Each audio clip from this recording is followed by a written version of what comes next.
আমাদের বাংলার একটা নাড়ির টান, যেটা ঘটছে বাংলাদেশে অত্যন্ত স্পর্শকাতর বিষয়, চিন্তার বিষয়। এবং আমরা সবাই প্রার্থনা করছি যে আমাদের প্রতিবেশী রাষ্ট্রে স্বাভাবিকতা, শান্তি এটা আবার ফিরে আসুক। যেহেতু এটা একটা আন্তর্জাতিক বিষয় এবং বিদেশ নীতি জড়িত, তাই এ বিষয়ে কেন্দ্রীয় সরকারই বলবেন। এটা এই মুহূর্তে এখনই পশ্চিমবঙ্গ থেকে আমরা কেউ কিছু বলছি না, আগে কেন্দ্রীয় সরকার বলুক।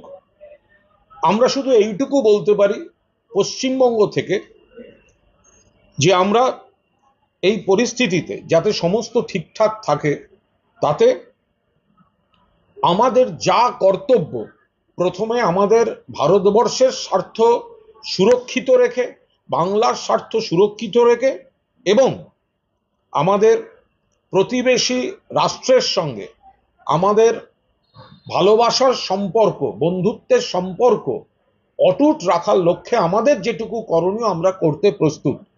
পাশাপাশি আমাদের বক্তব্য, এটা কেন্দ্রীয় সরকারের দেখার বিষয়, বিদেশ নীতির বিষয়।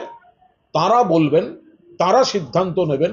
কিন্তু যেহেতু বাংলাদেশ আমাদেরই মূলত সীমানা, অনেকটা দীর্ঘ সীমানা বাংলাদেশের সঙ্গে, ফলে যখন কেন্দ্রীয় সরকার বাংলাদেশ ওরিয়েন্টেড কোনো সিদ্ধান্ত নেবেন বা কোনো পদক্ষেপ নেবেন, সেটা পশ্চিমবঙ্গ সরকারকে লুপে রেখে পশ্চিমবঙ্গের মাননীয় মুখ্যমন্ত্রী মমতা বন্দ্যোপাধ্যায়ের সঙ্গে একটু মতামত বিনিময় করে এই পদক্ষেপগুলি হলে সেটা বোধহয় ভালো হবে। যদিও এটা কেন্দ্রীয় সরকারের বিষয়, যা বলার, যা করার কেন্দ্রীয় সরকার তারা করবেন।